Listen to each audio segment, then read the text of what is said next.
está alrededor de Jesús queda profundamente impactado. Es impresionante la capacidad de impacto que tiene nuestro Señor Jesucristo. Siempre que Él pasaba por una ciudad, por una aldea, por un poblado, por un caserío, entraba en una casa, en una familia, siempre que esto acontecía, las personas quedaban impactadas por el amor de Jesús, por la gracia de Jesús, por la misericordia de Jesús. Y yo creo que eso es una meta que nosotros como creyentes tenemos que prestar mucha atención e incorporar en nuestra vida y movernos en pos de ponerla en práctica. Porque si nosotros conocemos del amor de Dios, si Dios ha hecho morada en nuestro corazón, si Él vive en nuestro interior, Él se ha sentado en el trono de nuestro corazón, Él es el Señor de nuestra vida, Él es el quien dirige nuestros pasos, Él es el artífice de nuestro futuro, entonces nosotros también deberíamos impactar el contexto que nos rodea. Nosotros deberíamos impactar a las personas que de alguna manera tienen contacto con nosotros. Y cuando me refiero a impactar, por supuesto, impactarlas positivamente. A tus familiares, a tus amigos, a tus vecinos, a la gente del barrio, a los compañeros de trabajo, a aquellos que están estudiando contigo. A todos deberíamos dejar en ellos una impronta, deberíamos dejar en ellos una huella de una experiencia agradable y edificante para su vida. Y porque eso es algo que nosotros vimos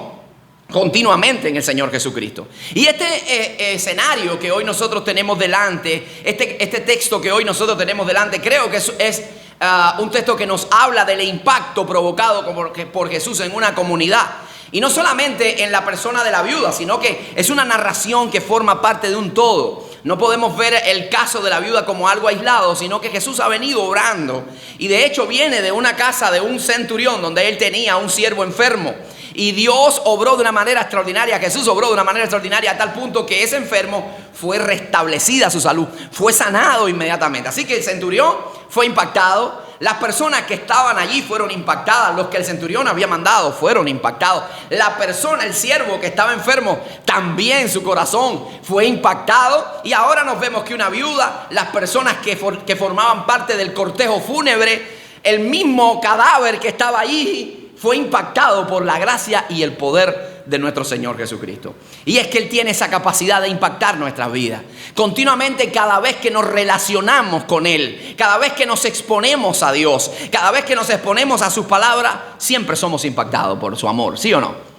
Él deja una huella en nuestro corazón, Él deja una huella en nuestra mente, en nuestra conciencia, que cada día se profundiza más, se pone más de manifiesto, y eso afecta a nuestra conducta. Por eso yo siempre quiero continuar siendo impactado por el amor de Dios. Yo no sé si a usted es la misma experiencia, yo no sé si usted me puede decir amén a eso, pero yo quiero que Dios siga impactando mi vida. Y es por eso que en esta mañana vamos a estar viendo algunos principios que están en este texto que acabamos de leer, en esta experiencia que acabamos de leer, donde definitivamente se va a quedar nuevamente en nuestro corazón una huella imborrable, una huella indeleble. Jesús la va a dejar en nuestro corazón. Pero yo quiero compartir con usted el primer punto que en esta mañana, y tiene que ver con precisamente lo que estaba aconteciendo antes de llegar al escenario de la viuda de la ciudad de Naín. Y tiene que ver precisamente, mi punto es que para Dios no existen los límites, para Dios no existen rangos de gravedad que le impidan a Él obrar poderosamente y satisfactoriamente. Ahora, les dije anteriormente que esto no es un texto aislado. Viene Lucas haciendo toda una narración. Él llega a un ambiente que es crítico, pero nos ha venido hablando de la experiencia en la casa de un centurión, de la casa de un oficial romano, jefe de una centuria de 100 personas 100 soldados que estaban bajo su dominio, bajo su liderazgo.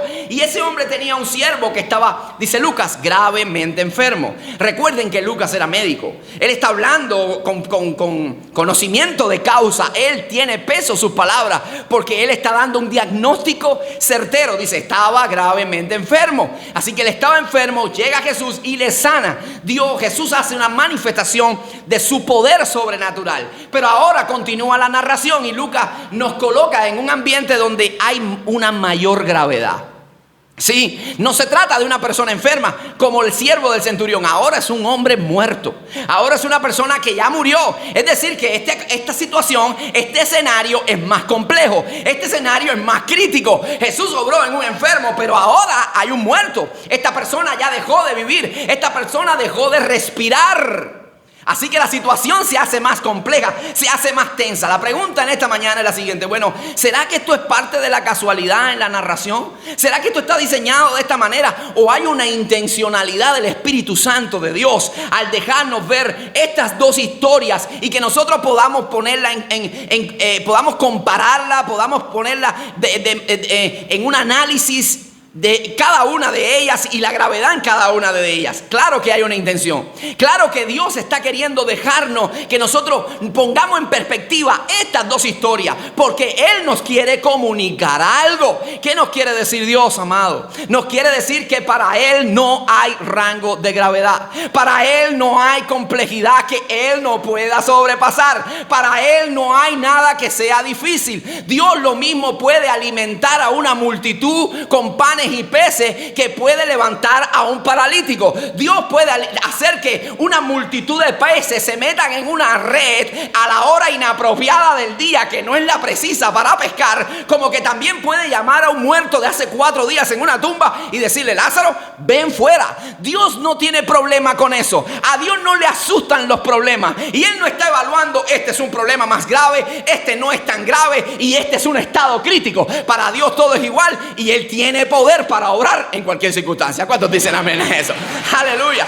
Amado hermano, el asunto no está en Él, el asunto está en nosotros. Tenemos que cambiar la perspectiva, porque nosotros somos los que muchas veces amplificamos los problemas, le damos una gravedad extraordinaria a los problemas. Somos nosotros los que muchas veces limitamos el concepto de Dios en nuestra mente, y tenemos que cambiar la perspectiva, porque para Dios nada hay imposible. Hay que cambiar la perspectiva. Hay alguna gente que dice: oye, pastor, pero aquel estaba enfermo, pero ya este se murió. Él es la resurrección y la vida. Él es el Dios de la vida, y Él puede hacer que las cosas que no son sucedan. Él llama a lo que no es para que sea. ¿Cuántos dicen amén a eso? Entonces tiene que cambiar de perspectiva. Dile que está a tu lado: cambia de perspectiva. Cambia de perspectiva ya. Amado, para Él no hay nada difícil. Para Dios no hay siquiera nada difícil, amado. Miren, no es porque lo diga yo. El mismo profeta Jeremías en el Antiguo Testamento, el profeta Jeremías, mira lo que dice el profeta Jeremías. Lo puse ahí para que lo podamos leer. Dice: oh Jehová, he aquí que tú hiciste el cielo y la tierra con tu gran poder. Ya está sentando base. Ya nos está diciendo Jeremías: oye, a este Dios que yo le estoy clamando, Él es el creador de la tierra. Él es el que hizo los cimientos de este mundo. Él tiene el potencial para obrar. Y dice: con tu brazo extendido, dice, ni hay nada que sea como difícil para ti. No hay nada. A Dios no lo hace pensar demasiado una cosa. No se le explota la cabeza con los problemas. No. Él tiene todo bajo control. Él tiene la capacidad de obrar para sanar una fiebre, como la suegra de Pedro, como para levantar un paralítico, limpiar un leproso. Para Él no hay grados de complejidad, amado. Y eso lo dice Jeremías, el profeta, pero es el mismo Dios en ese mismo texto. Mire, ese es Jeremías capítulo 32, versículo 17. Pero sigue leyendo el libro de Jeremías. Yo se lo recomiendo para que lo lean en casa. Y en el verso 27, más abajo, ya va a darse cuenta usted de que no es Jeremías hablando, sino es el mismo Dios. Es el mismo Dios hablando y diciendo: yo soy Jehová, Dios de toda carne. Se lo voy a poner porque lo tengo aquí, creo. Dice: he aquí yo soy Jehová, Dios de toda carne. Y mire la pregunta: ¿habrá algo que sea difícil para mí? ¿Habrá algo que sea difícil para mí? No lo hay, amado. No lo hay. Nada hay difícil para mi Dios. Nada, absolutamente. Si nosotros en momentos estamos pasando por una circunstancia adversa, nos ha tocado vivir momentos de aflicción y pensamos que ese es un momento muy grave donde ya Dios no puede obrar, déjame decirte, tienes un problema grave. Tienes un problema. Y el problema no está en el problema, y valga la redundancia como tal, en la circunstancia o en la dificultad. El problema está en tu mente. El problema está aquí, en tu perspectiva que se ha afectado, en tu fe que se ha truncado, en tus convicciones que se han fracturado. Tienes un problema. Tienes que hacer algo al respecto. Ay, pastor, ya yo llevo tantos años viviendo con esta situación. Ya yo llevo meses padeciendo de lo mismo. Ay, pastor, yo llevo tiempo luchando con la misma situación. Yo creo que ya Dios no lo va a hacer. Yo creo que Dios no quiere obrar en esto. No, amado hermano, para Dios nada hay imposible. Él no está apurado. Lo que pasa es que nosotros nos apuramos y nosotros queremos que Dios sea emergente, haga las cosas al momento. Pero Dios tiene su tiempo. Dios tiene su tiempo. Y Él va a obrar en el momento exacto, a la hora indicada. Él no llega tarde, pero tampoco se apresura demasiado. Él llega en el momento exacto. ¿Cuántos dicen amén a eso? Amén. Aleluya. Entonces, amados, ¿qué tenemos que hacer en medio de una situación así? Bueno, tenemos que reevaluar nuestras convicciones. No se trata que tenemos que pararnos y decir, no hay problema, hacer una negación de la realidad. No estoy diciendo eso. No se trata que tiene que parar y decir, decreto, declaro, confieso que no hay problema. No se trata de eso. Ni decirle al problema, ahora mismo te vas porque yo te tengo auto. No se trata de eso. Se trata de organizar tus convicciones, poner en práctica tu fe, afirmar tu fe y creer que tu Dios es más grande que tu problema. Creer que tu Dios tiene el control y que tu problema, si es muy grave, para Dios es fácil resolverlo. Y si es sencillo, para Dios es fácil también resolverlo. Tenemos que cambiar la perspectiva de la vida. Y eso Lucas nos lo está diciendo adentrándonos en el tema. Lucas nos está diciendo, antes de entrar en la narración de la viuda de Naín, nos está diciendo, hey, aquí para Dios no hay rangos de gravedad ni de complejidad en nada. Dios puede hacer cualquier cosa. Dios puede obrar en cualquier escenario. Dios puede obrar en cualquier circunstancia. Ahí está Samuel corrigiéndome. Sí, circunstancia. En cualquier circunstancia. Ok. Entonces, Él puede obrar en cualquier circunstancia, amado. ¿Qué otro elemento quiero compartir entonces en esta mañana? Ya aterrizando al escenario entrando a Naín. Ya entrando en Naín. No piensen en Moisés y su grupo. Piensen en la ciudad de Naín. Una pequeña aldea en Israel. Él está entrando ahí y cuando Jesús llega ahí se va a encontrar un panorama triste, amado. Una situación bastante dolorosa, un intenso dolor, un agudo dolor. Se trata de una mujer que ha perdido su único hijo. Amado, no hay palabras para eso, no hay manera de escribir eso. Una persona que pierde a su esposo se le llama viuda, ¿sí o no? Un hijo que pierde a un padre se le llama huérfano. Pero ¿cómo se llama a una madre, a un padre que ha perdido un hijo? No hay palabras para describirlo.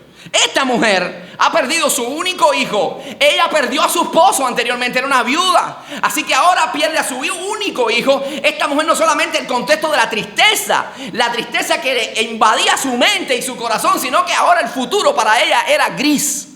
No había futuro para ella, porque lo que quedaba para ella era solamente mendigar de que iba a vivir en una sociedad como esta, que prácticamente en aquel contexto la mujer no tenía ninguna validez. Imagínense qué iba a hacer esa mujer: mendigar, vender su cuerpo. Si era una persona avanzada en años, ¿quién iba a querer que odiciara a una señora mayor? Así que el futuro para ella era un futuro oscuro, amado. Ahí está ella, en medio de ese escenario. La gente que iban formando parte de ese cortejo fúnebre, yo estoy seguro que lloraban de corazón, con sinceridad, porque no solamente veían el dolor del momento, sino veían lo que se avisoraba en el futuro de aquella mujer. Y entra Jesús aquí al escenario. Lo interesante de todo, lo consolador en todo esto es que Jesús llega. Y cuando Jesús llega, las cosas cambian, amado. Jesús llega, pero note la actitud de Jesús. Jesús llegó, vio el panorama y no se quedó como un espectador pasivo, nada más. Como alguien que se suma al llanto y al griterío. No. Jesús llega y dice, se compadeció de ella. ¿Se qué? Repita conmigo, compasión. Jesús tuvo compasión de ella. Y ese es mi segundo punto en esta mañana. La compasión de Jesús. Jesús no se quedó inmóvil. Jesús obró a favor de ella. Y es la compasión que vemos en Jesús a lo largo de todo su ministerio terrenal. Lo vemos en los 4 evangelios. Cada vez que vamos a ver a Jesús, lo vemos teniendo compasión por el perdido, teniendo compasión por el desvalido. Sentía dolor en su corazón. Y esa compasión siempre lo llevaba a la acción, amado. Siempre lo llevaba a la acción. Y usted puede ver en la Escritura una y otra vez que muchas veces cuando se habla de que Jesús tuvo compasión de alguien, lo que viene detrás es un milagro. Siempre la compasión precedía a los grandes milagros. Usted puede ver ahí la experiencia en Mateo, en el Evangelio de Mateo, cuando Jesús tuvo compasión, dice, por una multitud. En el mismo libro de Mateo se hacen 2 narraciones diferentes, muy parecidas, pero en momentos diferentes. y con número de personas diferentes. Uno eran 5,000 personas y otro eran 4,000 personas. Y dice que cuando él vio a esa gente que estaban dispersas, que no tenían pastor, dice, tuvo compasión de ellas. Tuvo compasión de ellas. ¿Y qué hizo? Vamos a multiplicar panes y peces. Y les alimentó. Cuando vio un ciego, Mateo continúa narrando y dice que en un momento, dice que venía un ciego y le dijo, Señor, tú puedes sanar. 2 ciegos eran, porque en otro evangelio habla de un solo ciego y hace referencia a Bartimeo, el hijo de Timeo. Así que ahora Mateo dice, eran 2. Eran 2 los que venían. Jesús, hijo de David, ten misericordia de mí. Y dice, y Jesús tuvo compasión de ellos. Y les dijo, ¿qué quiere que haga? Que reciba la vista, Señor. Recibe la vista. Siempre la compasión precede a los milagros, amado. Siempre la compasión lleva a la acción. Así sucedió una y otra vez con el leproso. También les dije anteriormente, con el leproso dice Jesús, cuando viene un leproso corriendo y se postra a sus pies, dice Jesús que tuvo compasión, misericordia. Dice la Reina Valera de 60, dice tuvo misericordia, pero el texto griego lo que dice es fue movido a compasión. Y entonces lo sanó. Amado, siempre la compasión movió a Jesús a la acción. Y la compasión de Dios nos ha traído aquí, a ti y a mí. Nosotros estamos aquí como resultado de la compasión de Dios. Por la compasión que Dios ha tenido por nosotros, nos amó de tal manera que no nos dejó a nuestra suerte, que no nos dejó sabiendo nuestro destino, que era apresurándonos a un despeñadero, sino que tomó acción y dice que nos amó a tal punto que envió a su Hijo para que todo aquel que en Él cree no se pierda, mas tenga vida eterna. Por compasión Jesús abandonó su trono y se hizo semejante a los hombres y vino a esta tierra a caminar con los pies de un ser humano, a hablar nuestro idioma, pasar las limitaciones de la humanidad para luego ser suspendido en una cruz, ser traspasado por nuestros pecados para que tú y yo podamos tener redención y vida eterna. Fue la compasión lo que lo movió, amado. Por la compasión Dios nos ayuda cada mañana, nos da misericordia cada mañana. Su compasión es nueva cada mañana. Por su compasión Él pelea nuestras batallas y por su compasión responde nuestras oraciones. Continuamente somos bañados de la compasión de Dios. Somos refugiados bajo esa compasión. Así que la pregunta en esta mañana es muy parecida a la que hice al inicio. Si ese es nuestro Dios, si es el que vive en nuestro corazón, pregunto, ¿no deberíamos nosotros actuar igual? ¿No deberíamos nosotros ser compasivos también? ¿Deberíamos? ¿Sí o no? Deberíamos serlo. Ese es el Dios que tenemos. Es un Dios que se acerca. No es el Dios que el concepto que tenían los griegos de las divinidades. Los estoicos griegos, ellos pensaban que las divinidades no se acercaban a los mortales. Eran tan santos, eran tan sublimes y limpios y que no se podían conectar con la raza humana. Pero no solamente porque no podían, sino que no querían, no le tenían ningún interés en comunicarse con los mortales. Pero el Dios tuyo y mío, el Dios de la Biblia, nos dice que dejó su trono de gloria y se humilló hasta lo sumo. Sufrió el más vil de los castigos. La muerte más horrenda, más cruenta, por amor a ti y a mí. Su compasión nos los atrajo. Él se acerca a ti cada día por compasión. Entonces nosotros tenemos que aprender a acercarnos a otros que también están afectados y que están afligidos. Tenemos que aprender. Amados, si hay algo que el diablo nos quiere ocultar a nosotros, es que precisamente nos quiere, su tarea, su misión, su proyecto es hacernos creer que nosotros no tenemos un Dios compasivo. Es hacernos creer eso, porque si ya logra llegar a tu mente de que Dios no es compasivo, tú lo que vas a ver es un Dios dictatorial. Tú lo que vas a ver es una parte nada más de Dios y te vas a quedar con la parte justa de Dios, con la santidad de Dios. Pero si vas a quitar su misericordia y su amor, ya no tienes a Dios, porque Dios es todo, es un complemento.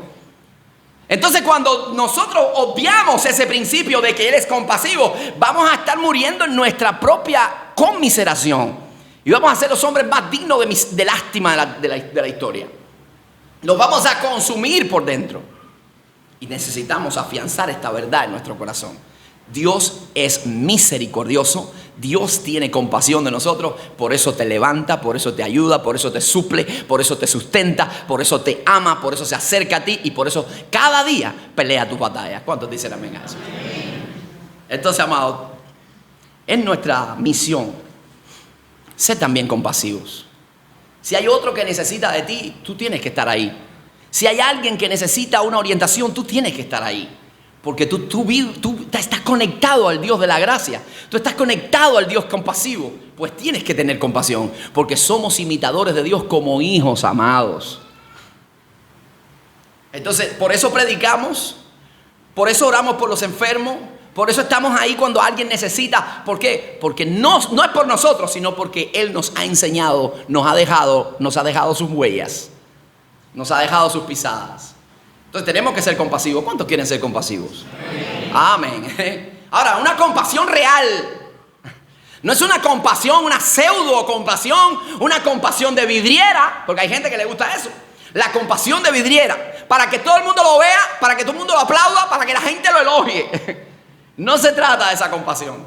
Se trata de hacer por el necesitado, de hacer por el que está desvalido, pero hacerlo sin que tu mano izquierda sepa lo que hace tu derecha. Hacerlo de esa manera. No para que te aplaudan y digan, qué bueno es la hermana, qué bueno el hermano.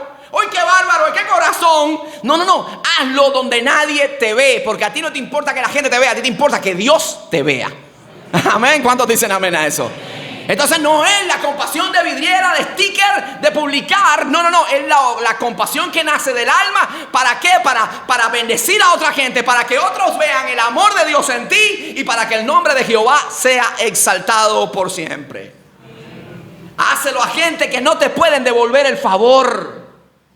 Porque muchas veces queremos hacer compasión y mostrar compasión con gente que ni tan siquiera le hace falta. Porque estamos sembrando para recibir algo. No, al que no te puede devolver nada. Al que no va a decir ni que lo hiciste. A ese. Con ese. Ese es el prototipo perfecto para mostrar compasión. ¿Me están entendiendo? Me dice amén o me dice ay, aunque sea. Entonces esa es la compasión que tenemos. ¿Sabe que Jesús a mí me impresiona? Porque este mensaje está vigente hoy. En un momento unos intérpretes de la ley vinieron donde estaba Jesús. Y le preguntaron algunas cosas y Jesús le usa una ilustración. Y es una ilustración clásica del Evangelio para hablar de la compasión. El buen samaritano, ¿recuerdan? Y cuando termina, no la voy a narrar porque no tenemos tiempo, pero ya ustedes la conocen, la han leído, si no, léanla en casa. Cuando él termina de hacer toda la narración del buen samaritano, que ayudó, tuvo misericordia y le pagó al posadero y enjuagó su herida y dijo, si te gastas algo más, ponlo a mi cuenta, yo te lo pago. Jesús termina diciéndole al maestro de la ley, ¿quién fue el que usó de misericordia? ¿Quién fue? Y él dijo, no, este último que tú me dijiste, Señor. Y miren lo que dice Jesús. Aquí es donde está el punto. Miren lo que dice Jesús. Ve y haz tú lo mismo. Ve y haz tú lo mismo. Y ese es el mensaje para ti, para mí hoy, iglesia. En este 2024, haz lo mismo que Jesús. Haz lo mismo. Haz lo mismo. Haz lo mismo que viste en cada segmento de la historia de Jesús. Haz lo mismo. Y verás resultados. Y verás vidas cambiadas. Y el nombre de Jehová será exaltado, amado. Ahora, voy a mi tercer elemento, a la tercera enseñanza que deja huellas en el corazón. Y es que Jesús le da una orden que es extraña, para mí es muy extraña, pero es coherente a su misma vez. Y aunque al momento, por la lógica, parece no ser tan coherente, déjeme decirle que todo lo que él dice tiene un sentido. Mire lo que dice la Escritura, que cuando él vio a esta mujer, dice, se compadeció de ella y le dijo, mire lo que le dijo Jesús, no llores. No llores. Eso no es una petición. Eso es una orden. No le está diciendo, ay, por favor, no llore. Ay, tú puedes dejar de llorar. No. Cuando usted va al texto original, cuando usted lee esto en el idioma griego, usted se va a encontrar que lo que hay ahí es un mandato. Es mandatorio. Lo que le está dando es una orden. Pero ¿cómo Jesús puede darle una orden a una mujer que está sufriendo así?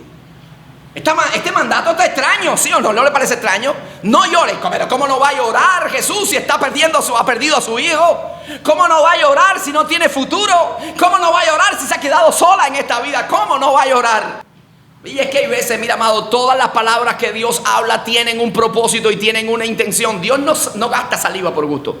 Todo lo que está aquí en la escritura no es para gastar tinta y para llenar espacio. Todo esto tiene un sentido. Toda la palabra es inspirada por Dios y útil para redarguir, para instruir, para corregir, a fin de que el hombre de Dios sea preparado y perfecto para toda buena obra. Así que si Dios le está diciendo esto, si es el propio Dios del universo diciéndole, mujer, no llores, es porque Él tiene una intención detrás, aunque ella no entienda. Aunque ella no entienda. Nosotros lo que sí tenemos que aprender es a prestar oído cuando Dios nos habla, porque aunque para nuestra lógica no tenga mucho sentido, sí tiene un sentido para Dios. Él le está diciendo, cuando Él le está diciendo no llores, no solamente está hablándole a la superficialidad de aquella mujer, al relieve de aquella mujer, a las emociones de aquella mujer. Él está ordenando precisamente a la tristeza que ha embargado a esa mujer, a la tristeza que ha llenado la mente y el corazón de esa mujer, que salga corriendo. Pero no solo eso se fortalece mucho más cuando se acerca al féretro, aquella canasta donde traían al cadáver, y le dice, joven, a ti te digo, levántate. Y se levantó de los muertos. Hay veces las palabras de Dios no parecen muy lógicas a la mente humana, porque nosotros tenemos una perspectiva muy limitada, pero para Dios todo tiene un sentido. Su voz es poderosa. Y cuando Él da una orden, lo único que nosotros tenemos que hacer es secar las lágrimas y estar expectante, porque el milagro está por llegar. ¿Cuántos dicen amén? Cuando Dios te ha hablado, cuando Dios te ha traído a este lugar y te ha dado una palabra, tú no tienes que salir a tu casa de nuevo cargando. Echa sobre Jehová tu carga, Él te sustentará, no dejará para siempre caído algún justo. Toda tu ansiedad échala sobre Él, porque Él tiene cuidado de vosotros. Eres su especial tesoro, eres la niña de sus ojos. Así que si te dio una palabra, seca las lágrimas, porque algo va a acontecer. Porque cuando Dios habla, las cosas suceden. Él habló y vino la existencia a la tierra, los mares, todo lo que vemos. Él habló, los cojos se levantaron, los sordos oyeron, los mudos hablaron. Él habló y el muerto de 4 días en una tumba salió vivo. Porque su palabra se cumple y hay poder en Él para cumplirla. ¿Sabe por qué toda la palabra de Dios se van a cumplir? 2 razones fundamentales. Número 1, porque están respaldadas por su poder. Y número 2, porque están respaldadas por su carácter santo. Yo le puedo prometer a usted, yo le puedo decir algo a usted, pero eso es irrelevante. Pero cuando es Dios el que habla, las cosas cambian. Así que si usted no le diga, ay, no voy a llorar más porque el pastor dijo que no llore, usted se va a revolcar en su tristeza de nuevo. Usted va a volver ahí. Pero si es Jehová el que te dice, seca tus lágrimas, mujer, seca tus lágrimas, madre, seca tus lágrimas, esposa, es porque Dios está obrando un milagro. Él está abriendo puertas que estaban cerradas. Él está levantando los muertos que estaban en los sepulcros de la vida. Él está levantando aquellas circunstancias y aquel futuro que tú veías sepultado. Él le está dando vida nuevamente. Entonces tenemos que aprender cómo es el que habla, cómo es que habla Dios. Y tenemos que estar expectantes a su voz. El Salmo 46 decía, bramaron las naciones, titubeó la tierra, dio Él su voz y se derritió la tierra. Dio Él su voz y se derritió la tierra. Cuando Dios habla, se cumple la palabra que Él habla, amado. ¿Lo dice el pastor? No, lo dice Dios. Lo dice Dios. Ezequiel, capítulo 12, versículo 25. Mira lo que dice Dios. Yo no sé si lo tengo acá, el texto.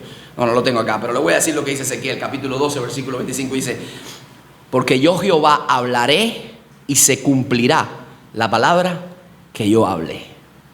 Yo Jehová hablaré y se cumplirá la palabra que yo hable. Entonces tenemos que aprender a estar expectantes en cada uno de los mandatos de Dios, amado. Aunque no lo entiendas. Si Él ha ordenado a la tristeza que se vaya, la tristeza va diciéndole bye, bye. Porque Él está a punto de hacer un milagro. Y finalmente, último punto, y es el milagro constatable que se ve acá. Mira lo que dice Lucas. Dice que cuando Él se acercó y le dijo, ¿dónde está el texto? Se me fue el versículo. Dice, y acercándose tocó el féretro y le dijo, a los que lo llevaban se detuvieron y dijo, joven, a ti te digo, levántate. Y mira lo que dice más abajo, verso 15. Dice, entonces se incorporó el que había muerto y comenzó a hablar. Mira, amados, les dije que Lucas es un médico.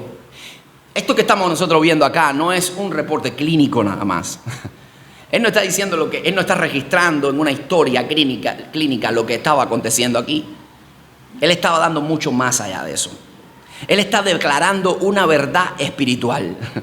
Él está diciendo, cuando Dios hizo el milagro, cuando Dios se acercó a ese joven y le dio la orden de levantarse, él se incorporó. Bueno, de hecho la palabra que utiliza Loca ahí, doctora, es una palabra que utilizaban los médicos en aquel contexto. Es una palabra clínica.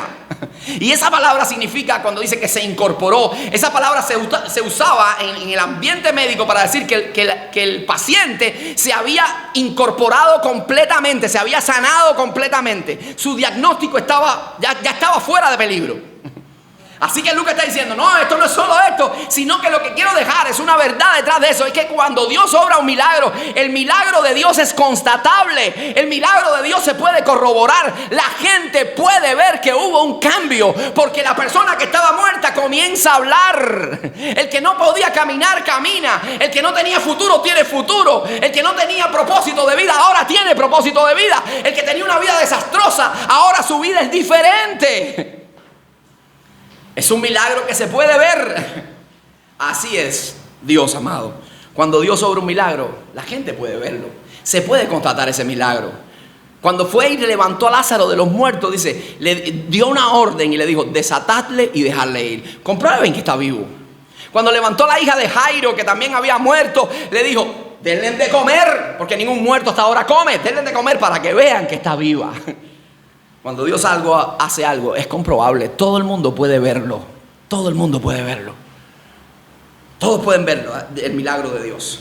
Mira lo que la palabra de Dios nos dice. Creo que aquí tengo el texto, ¿no? Marcos capítulo 2, versículo 12. Habla de un milagro de un paralítico que cuando llegaron a donde estaba Jesús, le voy a parafrasear un poco la idea. No podían llegar a Jesús porque la multitud estaba alrededor de él. Así que no había espacio para este cuadripléjico.